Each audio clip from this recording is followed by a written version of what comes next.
Today, Ukrainian troops fell back to defensive lines amid one of Russia's largest offensives since the beginning of the full-scale invasion more than 2 years ago.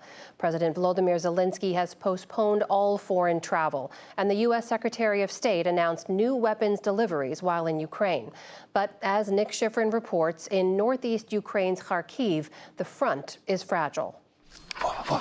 Along the Ukraine-Russia border, Ukrainian troops try to hold the line. This is the Kharkiv region, where Ukraine long ago pushed Russia out. Now it needs reinforcements to hold Russia back. Volodymyr is just 2.5 miles from Russia, and the center has been ripped apart.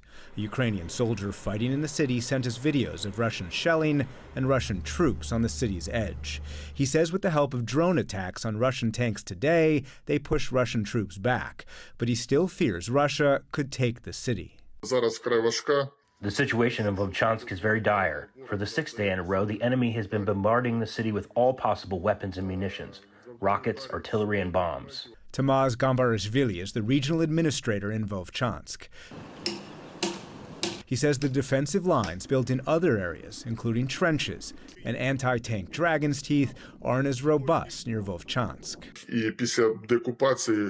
After the deoccupation in September 2022, military and engineers built defensive lines. But because we are so close to the Russian border, and because of the constant fighting and constant shelling, perhaps we were not as successful in putting these defensive lines in as we were in other areas. The Russian offensive that began late last Thursday has captured more territory than any point since February 2022. U.S. and Ukrainian officials say Russia's goals are to push far enough into Kharkiv region to be able to reach Kharkiv city with artillery, and to draw Ukrainian forces away from fierce fighting in the Donbass. Inside Volodymyr, soldiers go door to door to try and convince villagers to evacuate, including Natalia Yurchenko, who's been in hiding. For 5 days, we never left the house. We did not see anyone. We were so afraid to go out, we never even opened the door. It's pretty hectic, and there, a lot of shellings, and it's almost everywhere in Volodymyr. Andriy Semenko is a humanitarian worker with the International Rescue Committee. The IRC and other aid groups provide medical and psychological support to thousands of the newly displaced, including the most vulnerable.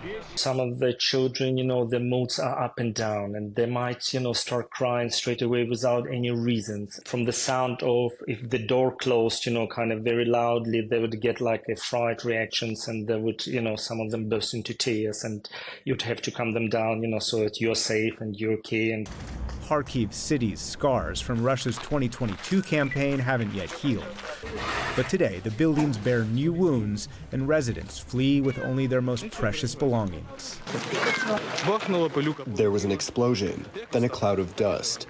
This is what our life looks like. Our building was hit, but we will get over it. In Kyiv today, Foreign Minister Dmytro Kuleba and Secretary of State Antony Blinken paid tribute to Ukrainians killed fighting Russia since its initial invasion in 2014. I'm here in part as a show of support. And Blinken announced $2 billion of additional weapons deliveries. Ukrainian officials watched Russia's buildup on the Kharkiv border, frustrated by U.S. demands not to fire U.S. weapons into Russia. Today, Blinken said that policy wouldn't change. We have not encouraged or enabled strikes outside of Ukraine, but ultimately, Ukraine has to make decisions for itself about how it's going to conduct this war. U.S. officials have faith that Ukraine can protect Kharkiv city, but weapons and manpower shortages means it remains vulnerable, and Russia is determined to keep inflicting pain. For the PBS NewsHour, I'm Nick Schifrin.